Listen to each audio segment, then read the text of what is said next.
देखिए रोक के लिए काम भी किया जा रहा है, लेकिन उसके बाद भी इन सारी चीजों पर रोक नहीं लग पा रही है।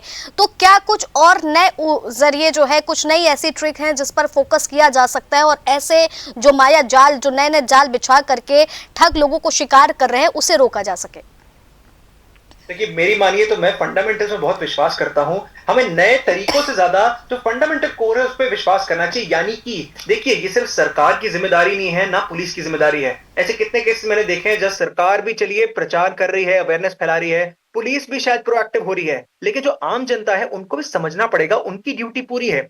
आप अगर आज आपको ये नहीं पता डीप फेक क्या होता है, कल को आप डीप फेक जैसे कोई स्कैम का शिकार हो जाएं, तो आप ये नहीं बोल सकते हैं कि मेरी गलती नहीं थी। आम जनता को जागरूक होना पड़ेगा और समझना पड़ेगा कि वो भी ठगी का शिकार हो सकते हैं, पहला। और दूसरा सबसे महत्वपूर्ण, टाइमली रिपोर्टिंग की कमी है। आज कितने ऐसे लोग हैं जो साइबर ठग का शिकार तो हो जाते हैं, लेकिन रिपोर्टिंग ही टाइम से नहीं करते। आप दुनिया के किसी भी देश में हो, कितनी भी अच्छी सरकार या कितनी अच्छी पुलिस क्यों ना हो, अगर आप टाइमली साइबर क्राइम रिपोर्ट नहीं कर सकते हैं, तो अच्छे से अच्छा पुलिस ऑफिशियल भी आपके पैसे वापस चाह कर भी नहीं ला सकता। सबसे ज्यादा कमी आप किसकी देख रहे हैं कि जो लोग साइबर ठग के शिकार हो रहे हैं वो समय से लोगों को बता नहीं रहे हैं, सूचना नहीं दे रहे हैं पुलिस को? देखिए, फॉर्चुनेटली लास्ट 2 सालों में बहुत प्रचार हुआ है। 1930 बोल लीजिए, जी जी। cybercrime.gov.in बोल लीजिए। बहुत लोगों को पता तो है कि करना क्या है, लेकिन कहीं ना कहीं जब उनके साथ साइबर स्कैम होता है वो टाइमली रिपोर्ट नहीं करते। अब लोग कहते हैं हम 3 दिनों में रिपोर्ट करते हैं, लेकिन आपको समझना पड़ेगा साइबर स्पेस में 3 दिन बहुत बड़ी चीज होती है। आप 3 घंटे बर्बाद कर रहे हैं, वही कितनी बड़ी चीज है, तो 3 दिन तो भूल जाइए। तो जी कहीं ना कहीं इमीडिएट रिपोर्टिंग की सख्त आवश्यकता है। बिल्कुल साक्षी जी। साक्षी जी देखिए, जिस तरीके से इस पूरे केस को हम लोग देख रहे हैं, इंजीनियर महिला को सिम अपग्रेड के लिए कॉल आती है कि आप काम सिम अपग्रेड कर रहे हैं, फिर ई सिम में ट्रांसफर होता है, उसको नंबर ब्लॉक कर दिया जाता है। क्या ये चीजें इतनी आसान हैं जितनी तरीके से ये बताई जा रही हैं, या जिस तरीके से इसको सारी चीजों को ठगा गया? देखिए, इतना आसान नहीं है, और मैं यही बोलता हूं, एक इंसिडेंट से आप सब कुछ जनरलाइज नहीं कर सकते। यानी कि एक केस हुआ है तो मैं बिल्कुल मानता हूं हर केस वैसा नहीं होता, लेकिन आपको ट्रेंड समझना जरूरी है। यहाँ ट्रेंड पकड़िए, यहाँ पर कहीं ना कहीं महिला को दिलासा दिलाई गई कि मैं कोई XYZ कंपनी से बोल रहा हूं। अगर महिला को विश्वास नहीं होता, क्योंकि देखिए महिला का भी टेक बैकग्राउंड था, ऐसा तो है नहीं कि उनको कुछ समझ नहीं आ रहा था, वो समझ सब आता था, लेकिन कहीं ना कहीं अंधविश्वास किया क्योंकि दूसरे ने ट्रस्ट जीत लिया। तो कहीं ना कहीं आपको पकड़ना पड़ेगा, चाहे डिजिटल अरेस्ट हो, चाहे सिम स्वैपिंग केस हो।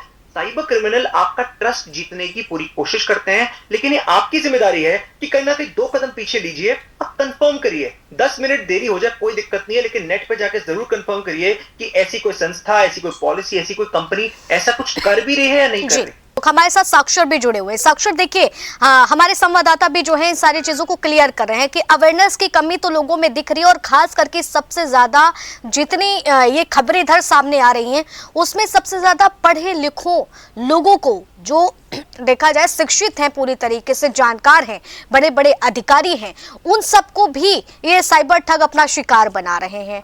तो ये जिस तरीके से, जिस माइंडसेट के साथ खेल रहे हैं, क्या इतना आसान होता है कि आज के समय हर कोई इनकी बातों पे भरोसा कर ले?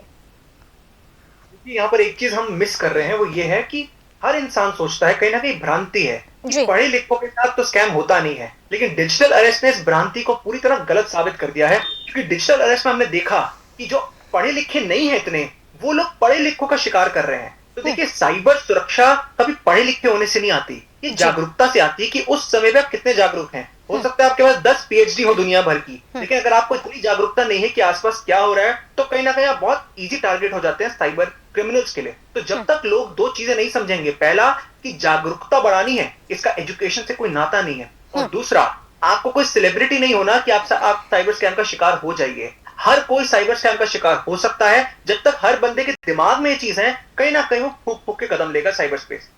अच्छा साक्षी जी देखिए, मैं शुरुआत में भी इस बात को लेकर के जिक्र कर रही थी कि जरा सा भी भरोसा जीतने में अगर ये कामयाब होते हैं तो आपको पूरी तरीके से शिकार बना लेते हैं। लेकिन इसी के साथ मैं आपसे ये भी समझना चाहूंगी कि आज के वक्त में क्या ये बहुत ही ज्यादा आसान है, ये साइबर्स जो ठगी कर रहे हैं साइबर के माध्यम से, लोगों का इजली नंबर क्लिक करना, नंबर पर कॉल करना और सीधे ठगी कर लेना? क्योंकि पहले के टाइम पे इस तरीके के जब मामले सामने आते थे तो ये सुनने में आता था कि आसपास के लोगों के, जान पहचान के लोगों ने जो है चूना लगा लिया, ठग लिया। लेकिन आज साइबर की दुनिया में, जिस तरीके से सोशल मीडिया की दुनिया में लोग आगे बढ़ रहे हैं और उसमें इस तरीके से जो ठगियां हो रही हैं।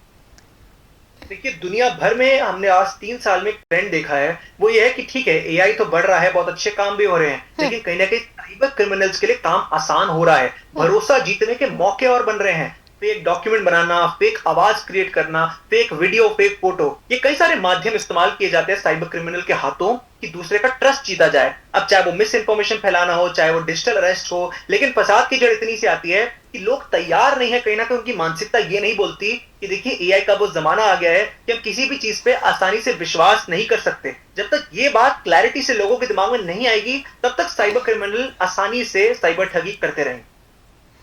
तो इनको रोका कैसे जा सकता है, कैसे लग सकती है ब्रेक? बहुत ही आसान है। देखिए आप कंपनियों पे भरोसा नहीं कर सकते, कंपनी अपना प्रॉफिट देख रही है, वहां तो एआई की बढ़त हो रही है।